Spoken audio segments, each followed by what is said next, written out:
Hey, magandang buhay! So ako si Sir Ben at narito ako upang i-discuss ang sum and difference identities. Okay?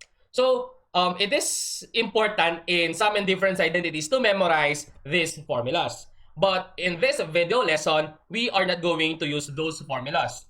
Instead, we are going to use a method that I've learned from the webinar of Sir Ike Prudente. And that webinar is entitled Inspirational Maths from India 3A webinar series. Okay? So this method is easier, much easier than the use of the formulas. Okay? So how are we going to use this method in sum and difference identities?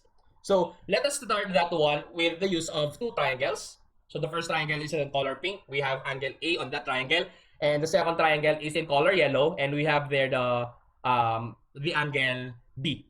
So our task here is to first identify the opposite side, adjacent side, and hypotenuse of angle A and angle B. And then after that, we are going to identify the adjacent side, the opposite side, and the hypotenuse of A plus B and A minus B.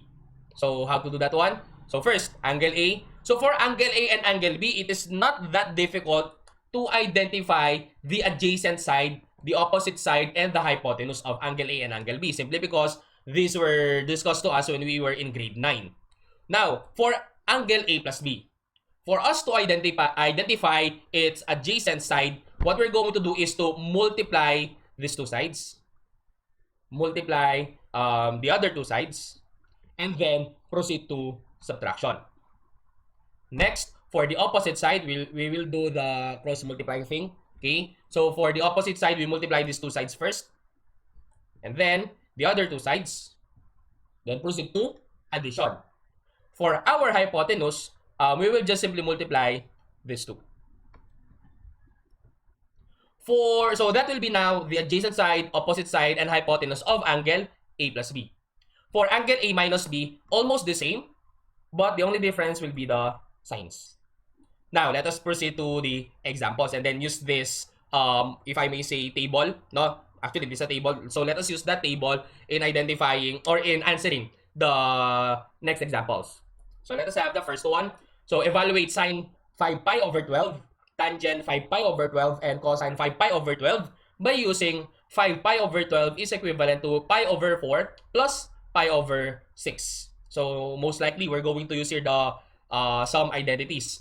So what we're going to do here is to create a table, okay, and create a table and then identify the adjacent side, opposite side, and hypotenuse of each angle. So first, for the 45-degree angle, if we will draw a 45-45-90 right triangle, actually that's yes, a 45-45-90 triangle, then the adjacent side of a 45-degree angle is 1. Its opposite side will be also 1, and its hypotenuse will be square root of 2. If we will have a 30-60-90 triangle, and using the definition of that specific triangle, we know that the opposite side of 30-degree angle is 1, the hypotenuse is 2, and the side opposite of 60-degree angle will be square root of 3. Now, let us now identify the adjacent side, opposite side, and hypotenuse of a 75-degree angle. Now, for its adjacent, we multiply these two, these two numbers, and then proceed to subtraction. For its opposite side, we do the cross multiply thing. So we multiply first these two numbers, and then these two numbers, and then proceed to subtraction, addition, I mean. The last one will be for the hypotenuse. For its hypotenuse, we just multiply these two numbers. So we will have 2 square root of 2. So for the 75-degree angle, we now have the adjacent side, or its adjacent side, its opposite side, and hypotenuse. So we can now identify sine 5 pi over 12, tangent 5 pi over 12, and cosine 5 pi over 12 with the use of SOHCAHTOA. So sine is equivalent, or sine theta is equivalent to opposite over hypotenuse. Cosine theta is equivalent to adjacent over hypotenuse. Tangent theta is equivalent to opposite over adjacent. So for sine 5 pi over 12, so that is opposite over hypotenuse.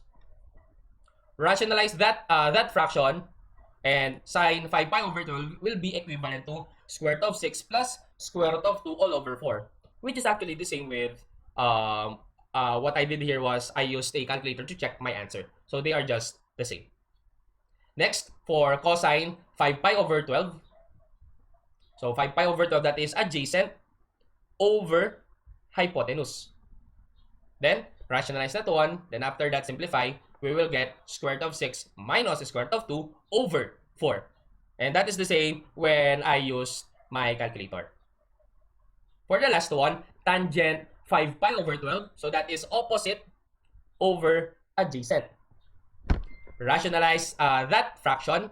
So tangent 5 pi over 12 now will become 2 plus square root of 3. And definitely, it is just the same when I use my Casio calculator. So it is very simple, very easy, not that complicated compared to memorizing the 6 formulas. In this case, you don't need to memorize a formula. What you just need to do here is to follow the process. Next example, so this will be the last one. Given that sine A is 3/4, where A is in the first quadrant, and cosine B is equivalent to negative 1/2, wherein angle B is in the second quadrant, determine the value of sine A minus B and cosine B minus A. So first, let us identify the adjacent side, or before we identify the adjacent side, opposite side, and hypotenuse of A minus B, let us first illustrate sine A and cosine B on our Cartesian plane. So this will be the triangle for angle A that involves angle A, and based on our given, A is in the first quadrant. So since sine A is equivalent to 3/4, meaning that this will be the opposite side and 4 will be the hypotenuse. And we all know that the adjacent side, by using the Pythagorean theorem, the adjacent side of angle A will be square root of 7. Next, for the triangle that involves angle B, it will be on the second quadrant, just like it is simply because it is being stated on our problem. So angle B, we know that cosine B is equivalent to negative 1/2, wherein this will be 1 will be the adjacent and 2 will be the hypotenuse. So again, since this is on the second quadrant, this will be the x value. That's why 1 is negative. Then, using the Pythagorean theorem, or even the, what do you call this? Actually, this is a special triangle. This is a 30, 60, 90 triangle. We can already identify that the opposite side of angle B will be square root of 3. Now, we now have the adjacent, opposite, and hypotenuse of angle A, and we now have the adjacent side, opposite side, and hypotenuse of angle B. Let us proceed now to the table. Let us identify the adjacent side, the opposite side, and hypotenuse of A minus B. So again, adjacent side and opposite side and hypotenuse of angle A and angle B are not difficult to identify. Now, for A minus B, for its adjacent, we multiply these two numbers, and then that will be negative square root of 7. We multiply these two numbers, that will be 3 square root of 3, and then proceed to addition. Next, for its opposite, so we multiply, so we do here the cross multiply thing. So we multiply these two numbers, so that will be negative 3. We multiply these two numbers, and that will be square root of 21, and then proceed to subtraction. And then, for the hypotenuse, we just multiply these two numbers. So we will have 8. So this will be the adjacent, this will be the opposite, and then this will be the hypotenuse of A minus B. So let us identify now sine A minus B.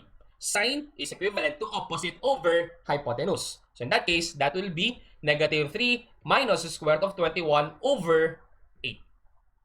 And if you will use, if I may say, the traditional method, okay, you will simply arrive at the same answer. Next, let us identify cosine B minus A. So again, we will construct a table. So B minus A. So again, side angle B and angle A, it's adjacent and opposite side, not difficult to identify, and also their hypotenuse. Now, B minus A first. For B minus A, to identify the adjacent side, we multiply these two numbers, these two. So that will be negative square root of 7. We multiply these two numbers, that would be 3 square root of 3, and then proceed to addition. For the opposite side of B minus A, we do the cross multiply thing. We multiply these two. So that will be the first number. For the second number, we multiply these two numbers. And then proceed to subtraction, as you can see on our screen. And then, for the hypotenuse, we just multiply these two numbers. Now, for cosine, B minus A, that will be adjacent over hypotenuse. So that the adjacent side will be negative square root of 7 plus 3 square root of 3, while its hypotenuse will be 8. So, using the traditional method, the use of formulas, we will still arrive at the same answer. Okay? So, this method is very easy to use, very easy to understand. Actually, just like what I've said a while ago, we are not memorizing a formula. What we are just simply remembering here is the steps in identifying the adjacent side, the opposite side, and the hypotenuse of the angle that we want to add, or the angles that we want to subtract. And with that, maraming salamat sa pakikinig and magandang buhay!